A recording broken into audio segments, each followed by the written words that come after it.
Hello friends, मैं जाबिश और आपका स्वागत है हमारे इस यूट्यूब चैनल एजुकेशन हम में। हमारे चैनल को सब्सक्राइब करें और बेल आइकन दबाना ना भूलें, जिससे हमारी सभी नोटिफिकेशन और अपडेट आपको मिलती रहे। So keep watching guys, keep supporting.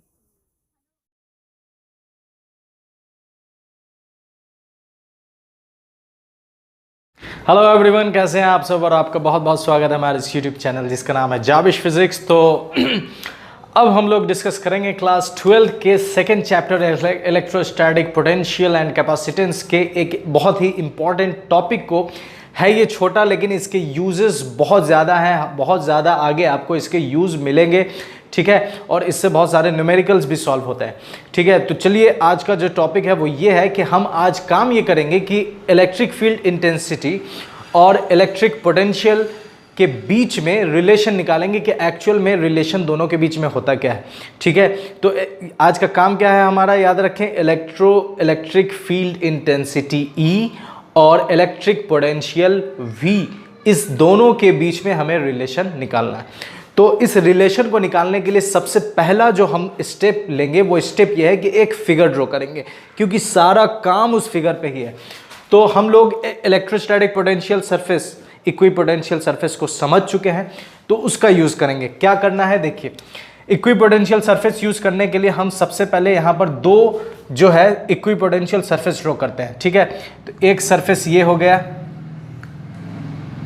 ये इक्विपोटेंशियल सरफेस A, ठीक है। और ठीक इससे थोड़ा सा ऊपर, ठीक है, ठीक इससे थोड़ा सा ऊपर एक और इक्विपोटेंशियल सरफेस है, ठीक है। ठीक इससे थोड़ा सा और ऊपर एक और इक्विपोटेंशियल सरफेस है।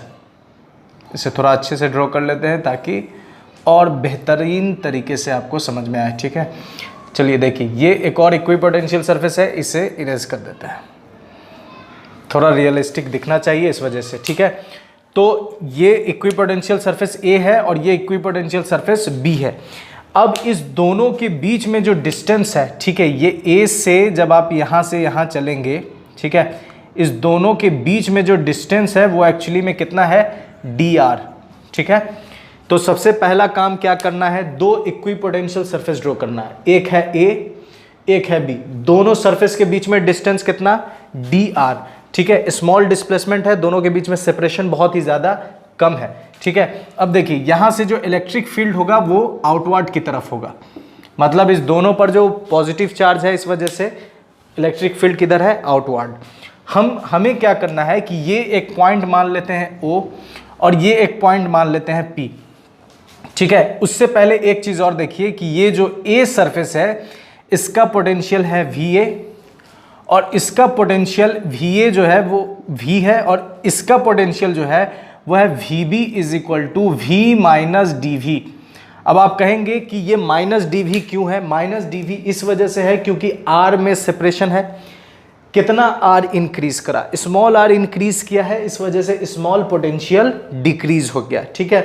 तो A का पोटेंशियल V है, B का पोटेंशियल V माइनस DV है। तो जो मैंने फिगर ड्रॉ करा है इसे मैं यहाँ पर लिख लेता हूँ, ठीक है। From the figure we have, from the figure we have, क्या है हमारे पास, देखिए हमारे पास है पोटेंशियल, लेट द पोटेंशियल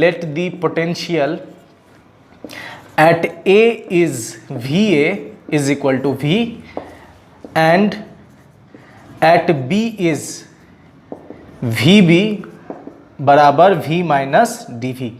तो ये चीज़ हम लोगों ने लिख लिया। अब यहाँ पर काम ये करना है कि हम एक चार्ज को लाएंगे और चार्ज को लाने में वर्क जो हम करते हैं वो फोर्स के अगेंस्ट करते हैं, तो फील्ड आउटवर्ड है, तो चार्ज को हम अपोजिट डायरेक्शन में लाएंगे, मतलब P to A। तो इस चीज़ को भी हम लोग लिख लेते हैं, ठीक है। The work done in bringing, ठीक है, कैसे चार्ज को ला रहे हैं, in bringing unit positive test charge from P to O, ठीक है। यूनिट पॉजिटिव टेस्ट चार्ज को हम कहां से कहां ला रहे हैं, P to O, P से O ला रहे हैं और इसको लाने में वर्क डन कितना हो रहा है ये निकालना है, ठीक है। तो देन, ठीक है, देन वर्क डन बी से ए, वर्क डन बी से ए क्या हो जाएगा, तो E vector dot D R vector, ठीक है, E vector dot D R vector. तो वर्क डन बी से ए बराबर E vector dot D R vector. तो यहाँ पर वर्क डन बी से A is equal to, dot हटेगा तो क्या आएगा, कॉस थीटा, तो ई डी आर कॉस थीटा। तो वर्क डन बी से ए इज इक्वल टू, देखिए वर्क डन बी से A is equal to E dot E D R cos theta. तो फील्ड ऊपर है, डिस्प्लेसमेंट हम लोग नीचे कर रहे हैं, तो थीटा कितना बनेगा 180, तो कॉस 180 डिग्री। तो वर्क डन बी से A is equal to E D R cos 180 होता है -1। तो वर्क डन बी से ए इज इक्वल टू हो जाएगा B to A is equal to minus E D R, ठीक है, ये एक रिजल्ट आया। अब हम लोग ये जानते हैं कि वर्क डन बी से ए, मतलब वर्क डन का एक और फॉर्मूला हम लोगों ने इलेक्ट्रिक पोटेंशियल में पढ़ा है, वो ये है कि वर्क डन बी से A is equal to V A minus V B, ठीक है, V A minus V B, ये हम लोगों ने पढ़ा हुआ है। तो वर्क डन बी से A is equal to V A का वैल्यू कितना लिया है हम लोगों ने, वी, तो v माइनस, और वी बी का क्या लिया है, v माइनस डी वी, तो v माइनस डी वी, ठीक है, और डब्ल्यू ए का वैल्यू क्या आया है, तो e minus E D R. अब देखिए इस v से v minus V plus D R, तो v से v कैंसल, तो क्या आया minus E D R is equal to D V, sorry यहाँ डी वी होगा, डी वी, ठीक है। तो अब हम लोग फाइनली लिख सकते हैं क्या, देखिए E is equal to minus D V upon D R, और यही रिलेशन है। E यहाँ पर क्या है, देखिए E यहाँ पर क्या है, इलेक्ट्रिक फील्ड इंटेंसिटी, V क्या है, इलेक्ट्रिक पोटेंशियल, ठीक है। तो E और V के बीच में रिलेशन आ गया। इसको हम लोग एक और स्पेशल नेम से जानते हैं और इसे कहते हैं पोटेंशियल ग्रेडियंट, पोटेंशियल ग्रेडियंट, ठीक है। तो dv upon D R is called potential gradient. मतलब इसका ये समझना है आपको, ठीक है, कि कहीं भी जैसे एक प्लेट है मेरे पास, ये पॉजिटिव चार्ज है, ये निगेटिव चार्ज है, जब हम कैपेसिटेंस पढ़ाएंगे तो उसमें इसका यूज आएगा, ठीक है। E is equal to minus D V upon D R क्या होता है, एक प्लेट है मेरे पास A जिसके ऊपर पॉजिटिव चार्ज है, एक प्लेट है B जिसके ऊपर निगेटिव चार्ज है, और दोनों प्लेट का जो डिस्टेंस है वो कुछ ना कुछ है दोनों प्लेट के बीच में। तो देखिए जब दो प्लेट है, एक पर पॉजिटिव चार्ज है और एक पर निगेटिव चार्ज है, तो दोनों के बीच में इलेक्ट्रिक फील्ड होगा कहाँ से कहाँ, positive to negative, E vector होगा, और ये ई वेक्टर है और साथ में डिस्प्लेसमेंट भी है, मतलब दोनों ये इलेक्ट्रिक फील्ड कितने दूरी में है, तो डी डिस्टेंस के अंदर है। तो जब ये डी डिस्टेंस के अंदर इलेक्ट्रिक फील्ड है, तो यहाँ से निकालें कि जब आप इलेक्ट्रिक फील्ड को डिस्प्लेसमेंट से, ठीक है, मतलब कि पोटेंशियल इज इक्वल टू आ जाएगा इलेक्ट्रिक फील्ड इनटू डिस्टेंस। मतलब कहीं भी आप देखें कि अगर इलेक्ट्रिक फील्ड है और डिस्टेंस भी है, मतलब वहाँ पर पोटेंशियल होगा, ये इसका मतलब है।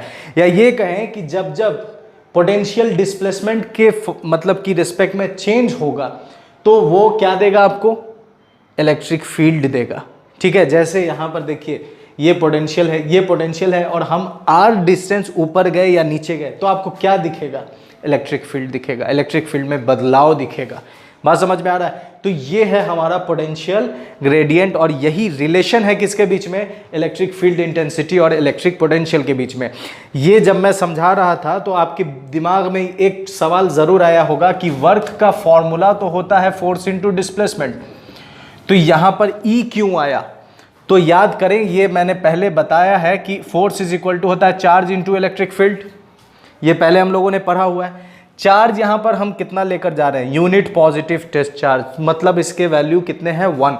तो जैसे ही आप Q के जगह 1 डालेंगे तो ये F is equal to E, मतलब F के जगह आप क्या पुट कर देंगे, E पुट कर देंगे। इस वजह से E पुट करेंगे क्योंकि हमें इलेक्ट्रिक फील्ड चाहिए था, इस वजह से E पुट करा। तो ये एक रिलेशन है, एक डेरिवेशन है किसके बीच में, इलेक्ट्रिक फील्ड इंटेंसिटी और इलेक्ट्रिक पोटेंशियल के बीच में।